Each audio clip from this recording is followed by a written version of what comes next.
Welcome to the Round Table. I am Jennifer Eller, and with me today, my partners in crime.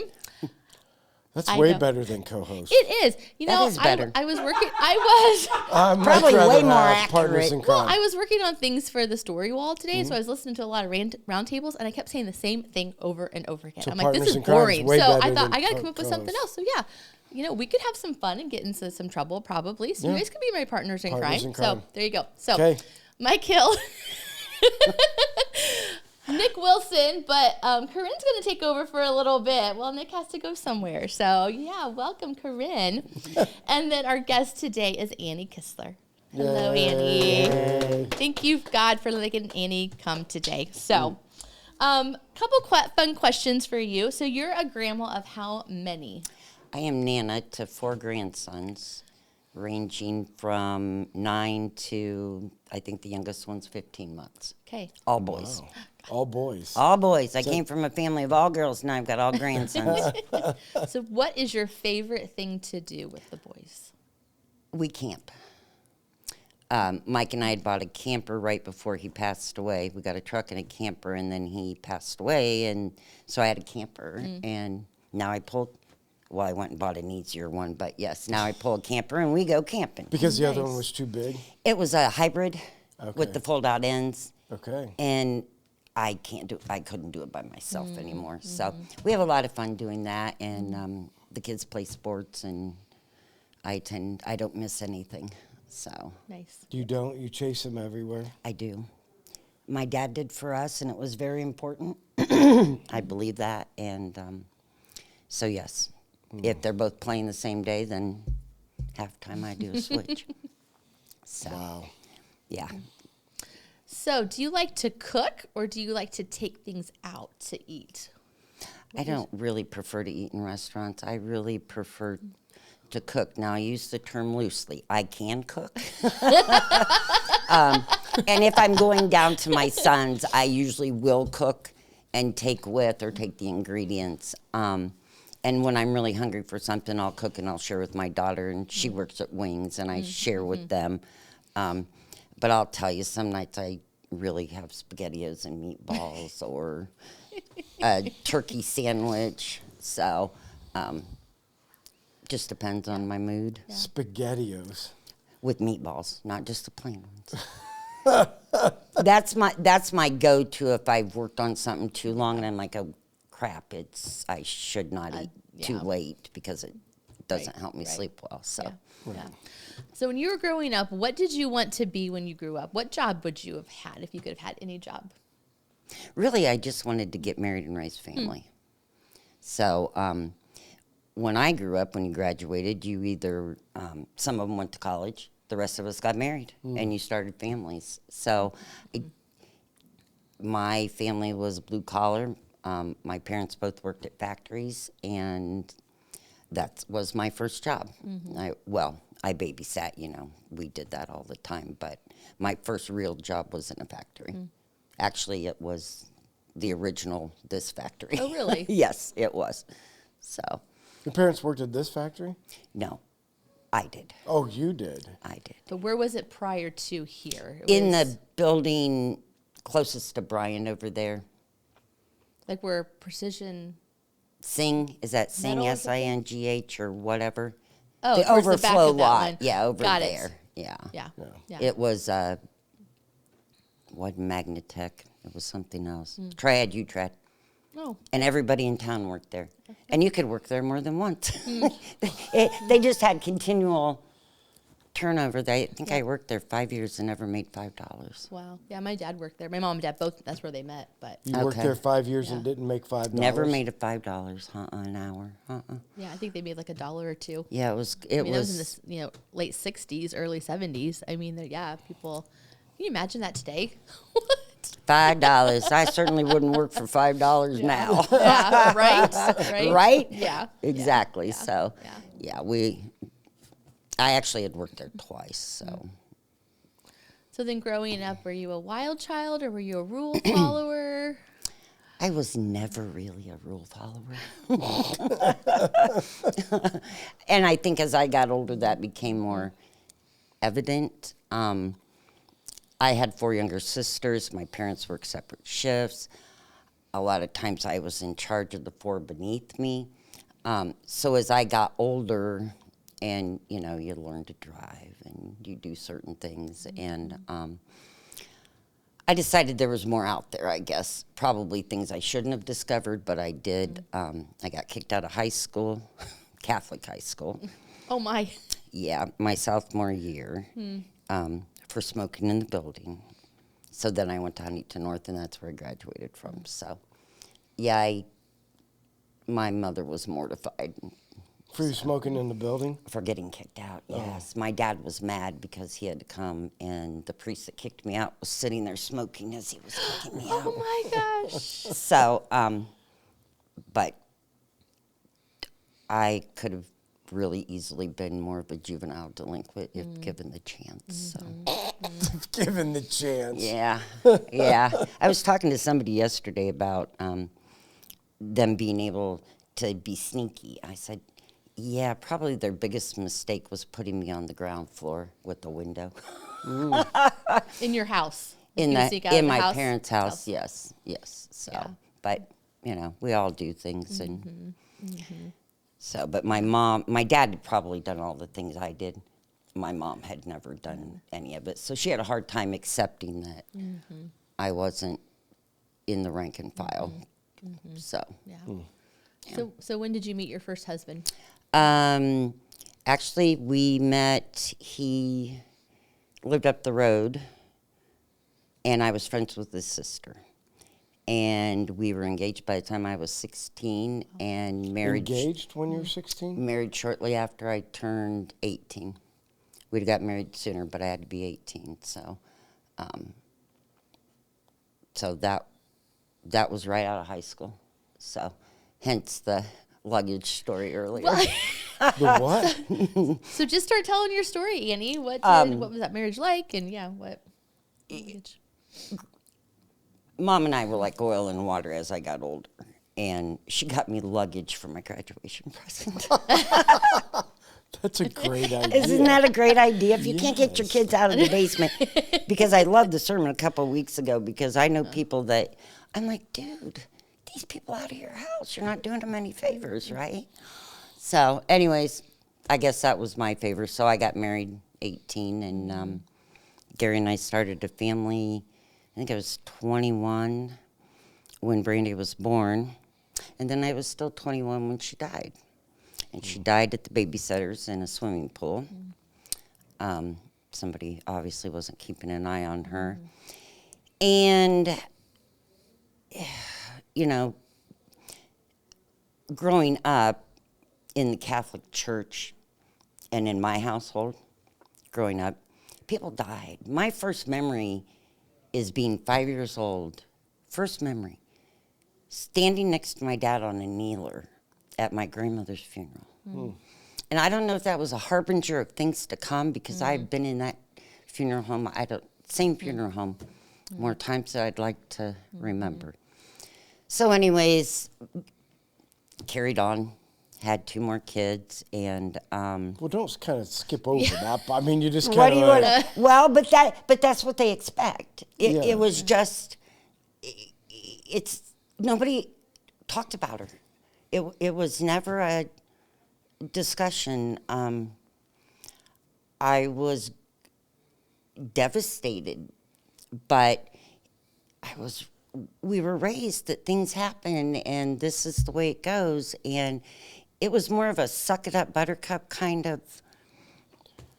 It wasn't harsh, but it was reality, you know? But at that time, so you grew up in the Catholic Church. Did you have faith at this point? Like, I have where always, did God fit into it? I have always believed in God, and I was never so mad at him in my entire life.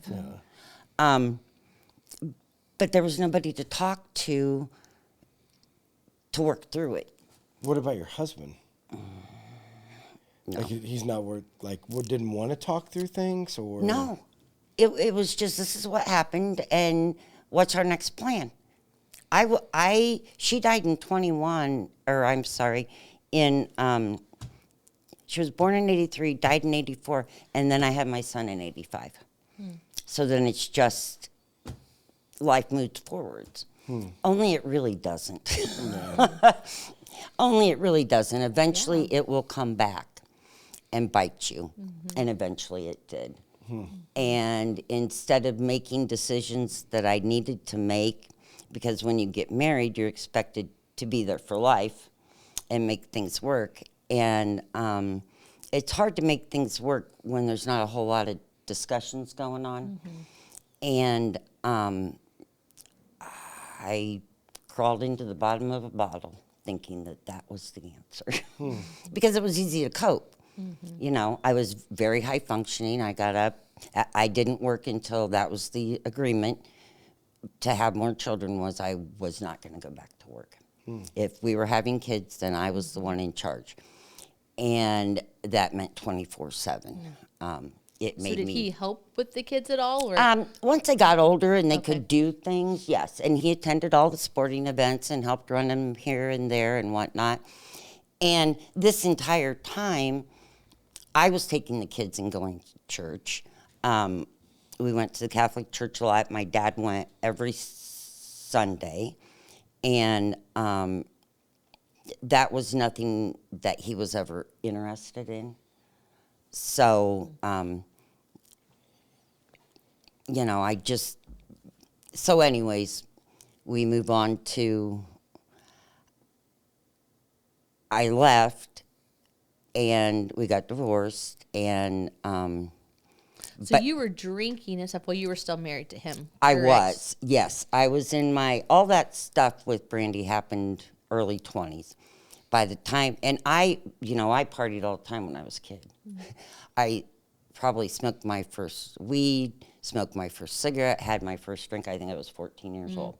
But I didn't drink all that time. I drank on and off, parties and whatnot. But early 30s, instead of making tough choices that would have been better for me, I decided that drinking was the answer until it blew up. So, and it did. And all this time I'm still I attended church all the time. I burned that rosary up. I'm surprised I didn't wear it out. And I had, by that time, thought I had moved past my anger towards God and everybody else, and that wasn't the case. And I was probably, I don't know, it was later 30s, and my life just imploded.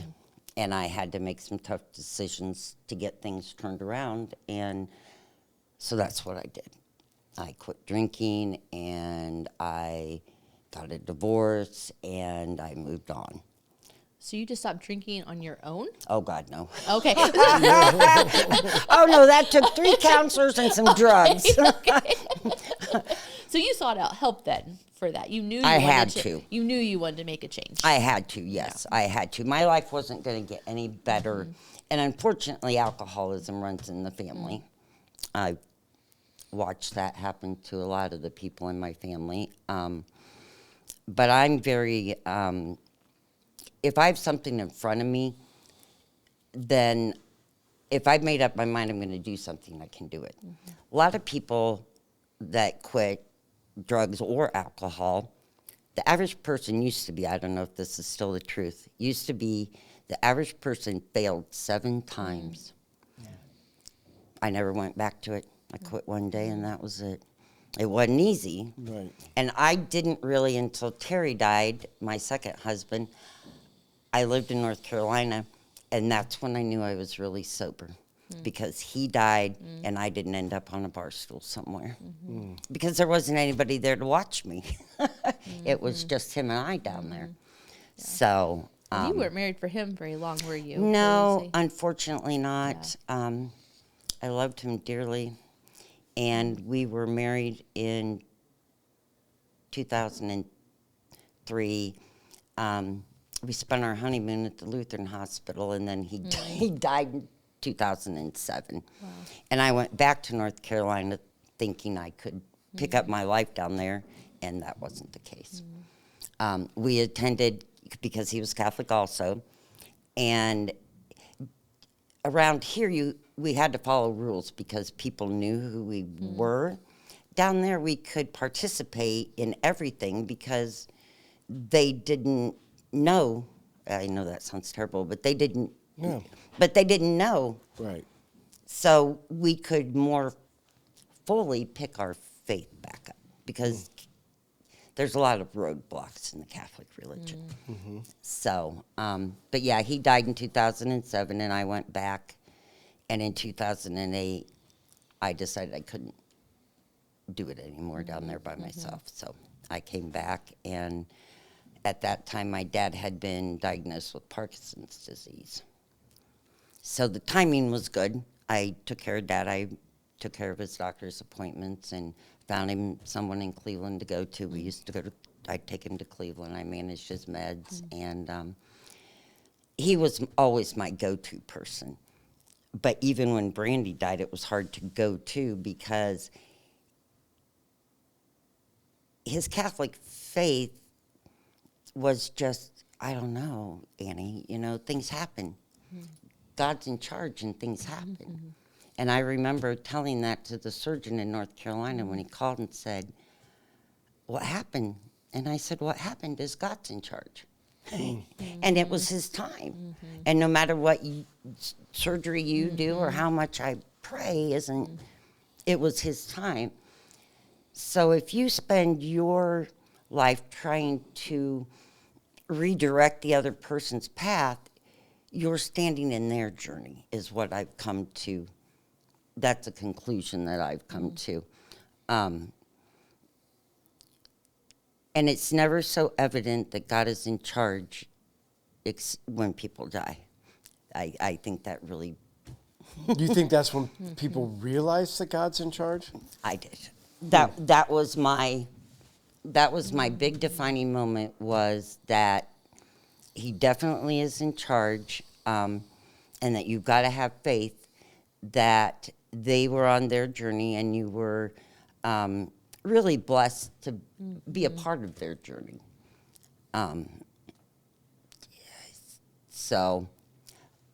But all the things that have happened in my life, I don't like to focus. I don't tell my story very often because you guys use the word testimony. Growing up, it was just, that was my cross and move on. So I was never in an environment that fostered any sort of healing from people dying and what you should do to move forward. Well, just so everybody makes sure we're on track. So your daughter dies. My daughter dies. I mean, she wasn't very old. She was 6 months. 6 months old. And then in your first marriage, you go on, you're having kids, but that marriage starts to deteriorate. And a lot of that is because unresolved. Like, what was some of the deterioration of your first marriage?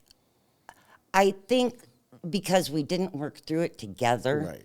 I think I dove into taking care of those kids because I wasn't going to lose another one. And he just busied himself with the Right. stuff that men do. Right. But it's true. Right. No, for sure. Yeah, for sure, So Yeah, we're going to go out and work, and you go, and you were going to immerse yourself in the kids to make sure that you didn't lose another one. exactly. Right. So that marriage starts to deteriorate. Yes. So then at that point, you started drinking? Yes. Okay. I drinking came back into my life. I had left the Yeah. smoking, the weed, and all that long Right. time before that. And we'd go out or we'd go to parties and we'd drink, but it really was the numbing. Right. Right. I could go to work all day after the kids went to school. I could be done when they were done with school, and then take care of what needed to take care of, like we do. You cook and you make sure they get their baths and homework and stuff. And then it was easy to just pour a drink. Right. Right. So then to get a divorce and you get remarried. I do. Right. And so I missed this part. So this guy's sick too from the beginning? Like, what happened? Like you said, you got Yeah. married and then, You are that night. yeah, and then he died. Like I maybe Like 4 missed- years later, but she was in the ER that night on their honeymoon. They were in the ER. Okay. And then, like, 4 He years. had to have surgery, yes. But I guess I skipped over the part where I got sober, didn't I? The three counselor, I met it. I was so fortunate, and we keep in contact to this day. Actually, I was talking to him yesterday. He was the one that helped me to realize that I needed to mourn, and I needed to be mad, and I needed to let all those things out so that I could move on. So that's where that came in. And that was before you got remarried? That was before I got remarried. Okay. Yes, So absolutely. you're thinking, life's going good, I'm sober, I Yep. worked through all that, I'm going to get remarried, start a new life. And then what happened? He was older than I. Okay. So he already had a heart condition. But in 2000, so the heart condition is what took us on our honeymoon to the Lutheran Hospital for a surgery. And then we moved to North Carolina for his job in 2005. And in 2007, in July, he was diagnosed with esophageal cancer, and he was gone the week before Christmas. So. And so on that journey with him, life is getting better, faith is getting better, Yeah. things are Yeah. going in the right direction. Yeah, the kids are almost grown. You know, Jared's in college. Megan's getting ready to graduate high school. Yeah, it was going great until it wasn't. Yeah. And so then for this, so then it's another setback? Or No, was this just another like, hey, buck up, take it, move on? pretty much. Yep. So then I moved back and get busy. And I had bought a house when I got divorced, so I had kept my house. And I moved back home, and I got busy, you know, helping my sister. And I had, Marty was the counselor I had. And I went to see him one day. Well, he desperately needed help. So I said, you need to hire me, and you need to pay me X amount of dollars, and I don't want to work full time. And so anyways, I got into, he was a drug and alcohol counselor for the people through the courts, which is a whole other ballgame. And being the fact that I had a few years of sobriety under my belt, it was interesting. I was able to call the crap out. You know, people who have had an addiction, who have recovered from addiction, can tell when the people are lying sometimes. Right. They come in smelling to high heaven like whiskey, because nobody knows the smell of alcohol better than somebody who's been sober. Right. Right. So, so anyways, I was back working, and my sister had little ones I helped with at that time. And then I met a friend of mine, introduced me to Mike. And Mike and I were married, and I think we were married 3 years. And then he was diagnosed with cancer. And I'm like, are you kidding me? You know, it's just like, dude, Right. come on. So I was helping take care of my dad, and Mike had cancer. Somebody said, it's not your turn. I said, what is it about turns? This is what I got. Right. And I don't wish any of this on anybody else. Right. So, and it doesn't do you any good to fuss around about it. So, Mike was sick. We were married 11 years, and he was sick for 8 of them. And you know how that goes. Yes. And it's, even though you're in it, it's not your ball game. You're still kind of the cheerleader on the side. Right. Because there were decisions that were made that I probably wouldn't have went with, but I always said it's not my ball game. I'm just your support. And but we had a great 11 years, and he had a sister, but he had lost both his parents. He had lost a son. So we kind of understood each other that way. And he was also sober. He had quit drinking. And he got to experience a family and grandkids. And I have no regrets. Yeah. All the way around. Right. Things could have been a little easier, but I believe that you have a path and you can push back all you want. But in the end, it's your path. And at some point, you've got to decide how you and God are going to work this path out. So I never really wanted to be a caretaker, but that has been my job in life, is taking care of people. I took care of my sisters. I took care of my dad, 2 husbands, kid. That's just always been my thing. So I truly believe that's what God put me here for. It took a little while to get to that and to come to terms with that, but Yeah. so So on that journey with each one of those tragedies, you feel like your faith is growing, or is it staying stagnant? Like, where are you? oh no. It every time it has gotten stronger. Okay. Because at the end of the day, if you don't have God, you don't have anything. It doesn't matter what you had or lost, Right. right? The whole point is to get to the end. And so you can either accept it and move forward with it, or you can fight back against it. And when I was married to Mike, because Mike had a strong faith, that's when it started, and he got sick because we did Bible studies together. We went to college. We tried to go to the Catholic Church, but Catholics aren't very good about sharing. He wanted to know what page we were on in some missalette one Sunday, and I go, I don't know. I have all this memorized. I know it all by heart. I don't need that book. So then we decided that maybe that wasn't the best place. So we went to College Park, which has been fabulous. It was a good place for us to be. He had a great support system there, and that's where Miss Janet was. And him and Miss Janet were very close. Him and his friend Dale and Miss Janet were like 3 peas in a pod, from what I hear.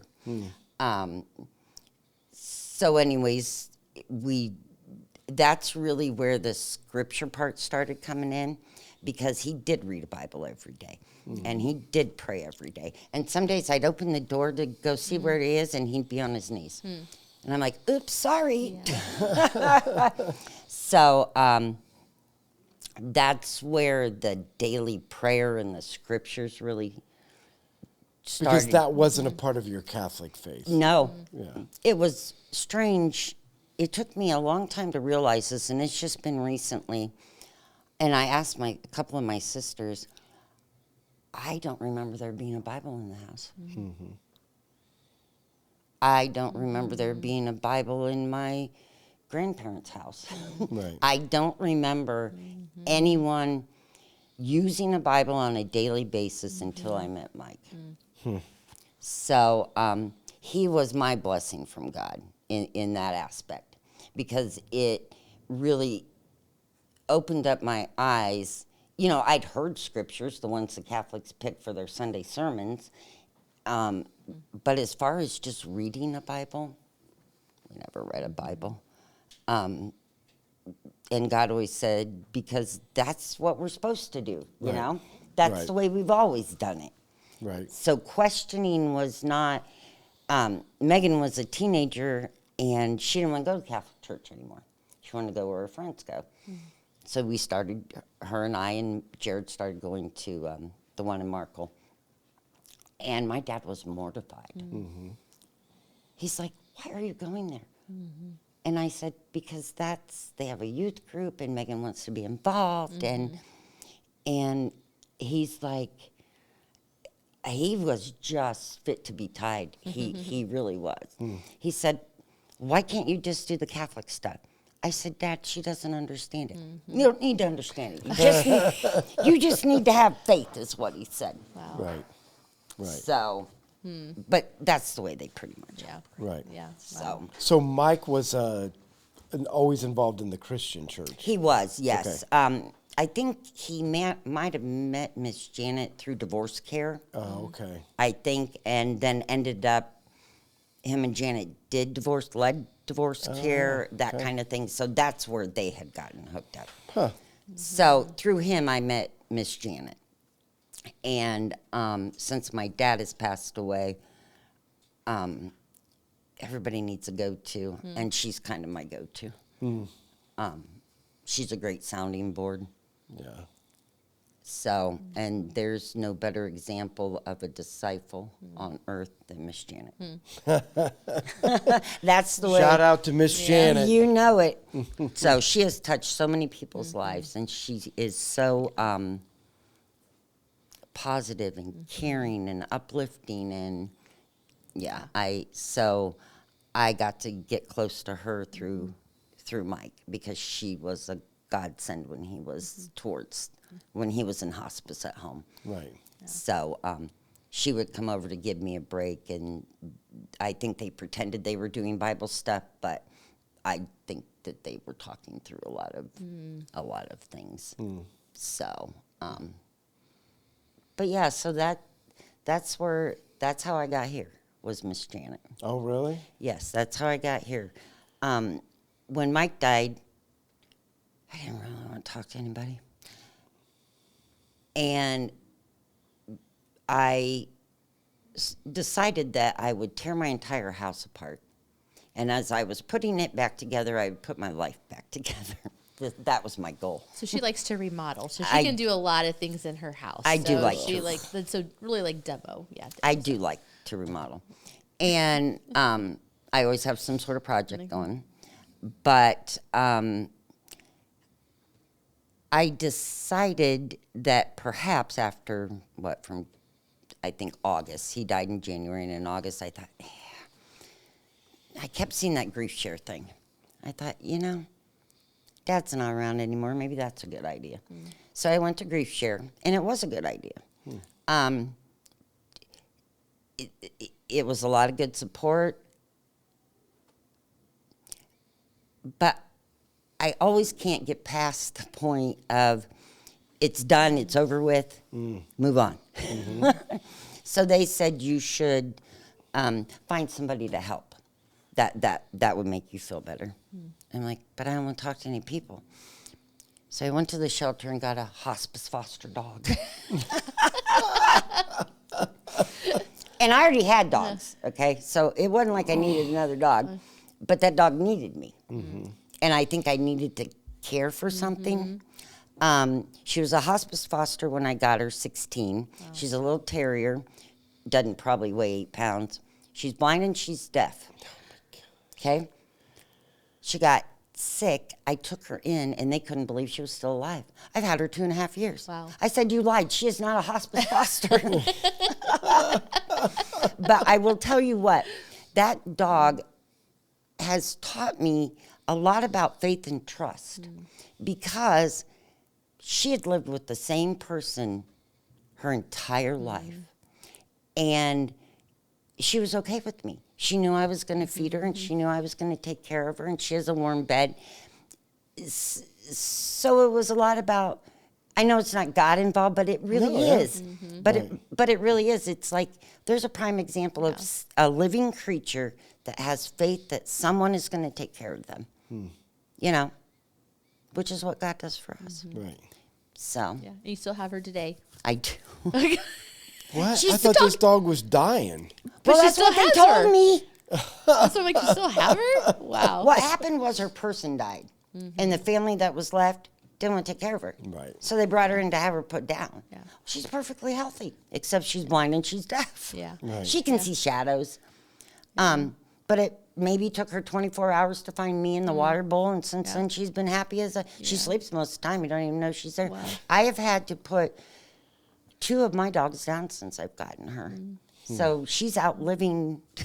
I said, that dog's still going to be alive, and you're going to bury me. So I don't know which kid's going to take her, but I think she's going to live forever. Yeah.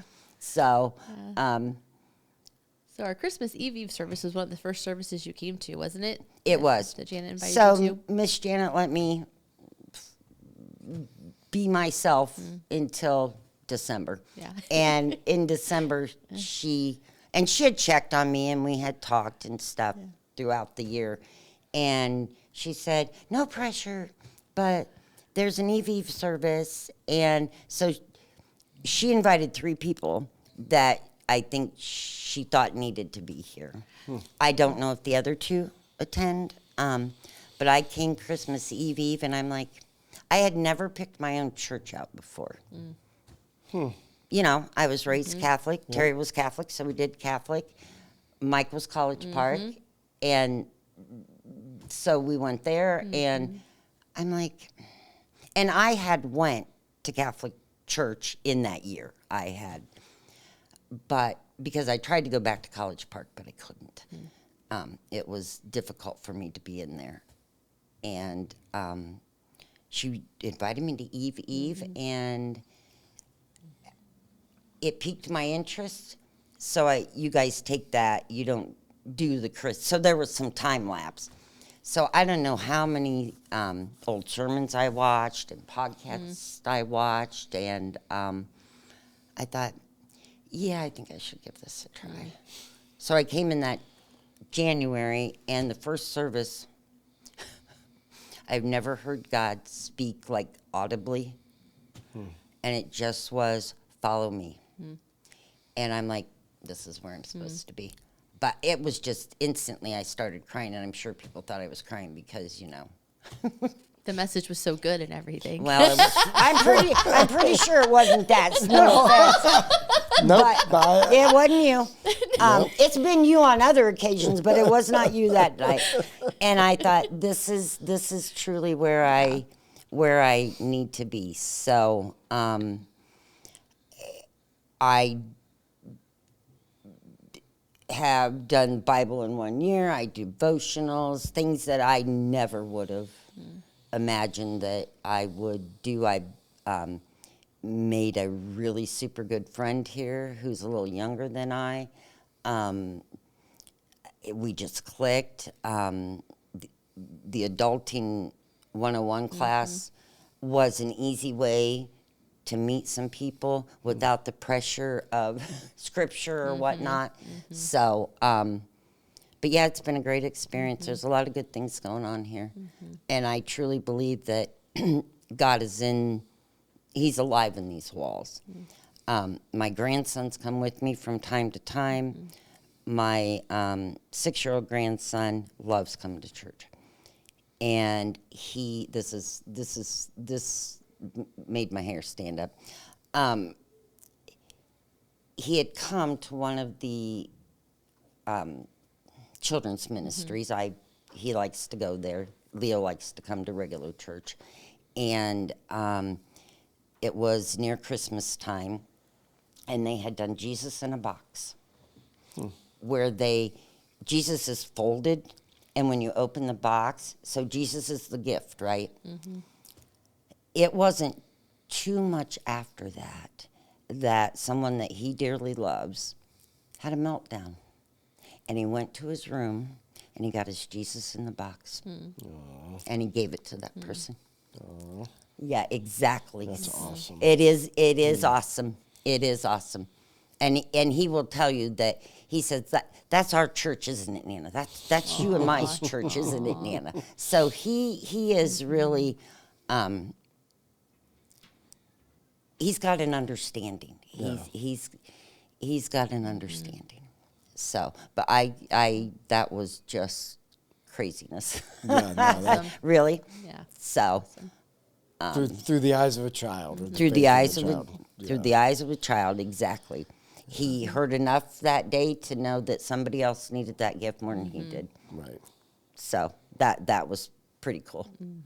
And so, what do you think? Because we're close to the end. So, what do you think are some of the? Because I mean, again, it's kind of hard to fathom your story. I mean, if you sit here and look at it like sometimes we look at it like, oh man, we've had a rough go of it, and then we listen to your story. You know what I mean? I've had a rough go of it. You've had a rough go of it. I have. And so for other people on whatever level that are having a rough go, or feeling like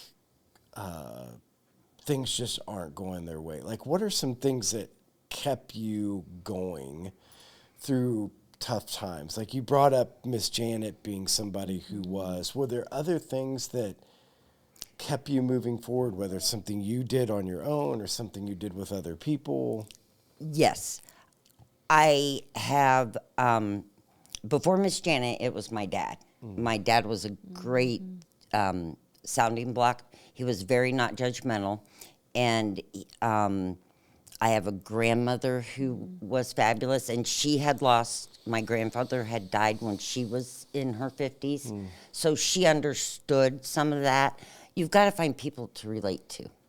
You've got to turn to God, no matter how angry you could be at him. Right. He understands that. And being mad at him doesn't change anything on either level. I can't fathom people, say another person walked the same path I walked and didn't have faith. How do you move forwards? How do you move forwards when a lot of the things that you have loved so dearly have gone on before you, and you don't have faith that someday you'll see them again? That's the kicker. That's what keeps me moving forwards. There are people that I want to see. So if you're struggling, then you need to find a person. I, for a while, got lost in walking. I walked a lot. I love music. I listen to a lot of music. I love bluegrass gospel music. Oh, wow. Yeah, my son will call and say, "Hey, Mom, what are you doing?" I said, "Me and my hillbilly friends are working on this," and yeah, he just laughs at me. But there's always something to live for.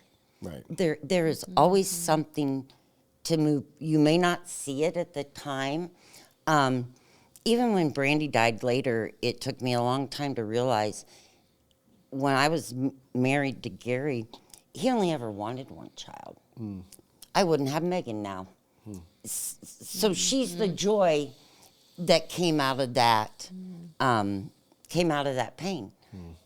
And we're very close. Not that I don't miss my daughter, Brandy, every day, but there's always joy. Sometimes you just gotta look a little bit harder to see them. And I'm not one to focus on. That's why I don't often share my story, because I don't want, oh my gosh, poor you, it's been terrible. That's not what it's about. Right. It's about moving forwards and helping other people move forwards. Yeah, well, I think you would fit into the epitome of what Scripture says, right? So Scripture says we're all going to struggle. So every single person is going to have it, and in the testing of our faith, right? Because it's almost the complete opposite in the world today. A lot of times your faith is tested, and people are like, I can't believe in a God that allows certain things like that happen. You're the opposite.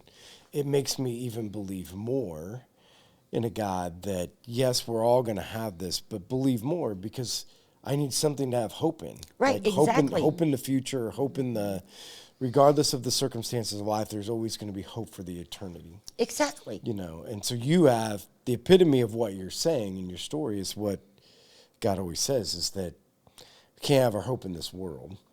No, because our hope in this world is fleeting. It is fleeting. It's going to go away. It is. But your hope is in eternity. Yes. And making a difference in eternity so that you can, again, spend the rest of your life, with the people that you love. I want to see my daughter again. Yeah. And I won't see her if I can't get there. Right. And the only way to get there is moving forwards. Right. Yeah. So. I'm just saying that's a great testimony. Yeah. It's a great story. I mean, again, not from the, wow, I feel sorry, but from the standpoint of, it's like, you passed the test. I mean, you did, and you have, and you've kept moving forward, because that's the key, not how fast or how hard was it, but that you just moved forward. I just kept going, one foot in front of the other. Right, instead of retreating or going in the opposite direction. Yeah. So any farting, any Nick, you might have to edit that out. Any final parting words of wisdom for our listeners? You got to stay with God. and you've got to have a person. It's really hard to go through tough times if you don't have someone to sound it off of. We're not meant to do it alone. Sometimes we need to shut ourselves in and be alone, and there's a difference between wanting to be alone, but you can't do it by yourself. Yeah. It doesn't bode well without God and without community. Okay. So, Community, find a person. yeah, And, let God work. exactly. Yeah, awesome. He's got it. Yep. Jennifer, anything else that you have that you wanted to ask? Wow. I don't know. You never ask me that usually. I'm just I like, don't now that you know. started putting this list over there that I keep looking at, I'm always wondering That's just my beginning. So if like, I you like. want fun questions. Yeah. So that's No, the I fun don't. stuff. She Okay. doesn't give you the fun, the You fun had to do the questions. deep questions. You have to get the harder ones. Yeah, but Annie, I know when I first asked you, you were in the cafe, and I said, "Did Jenny ever ask you to be on the round table?" You're like, "Nope," and you weren't even sure. But I wasn't. You do have a lot of wisdom, and God has used you in mighty ways, and He's still going to do that. And so I'm thankful that you wanted to come on and share where you've been and where God's taking you, because you didn't stay where you were at, and you're trusting Him in that. And so, there's hope. We all There have is. hope. We all have hope. And so, so thank you for coming and sharing all that today. Yeah.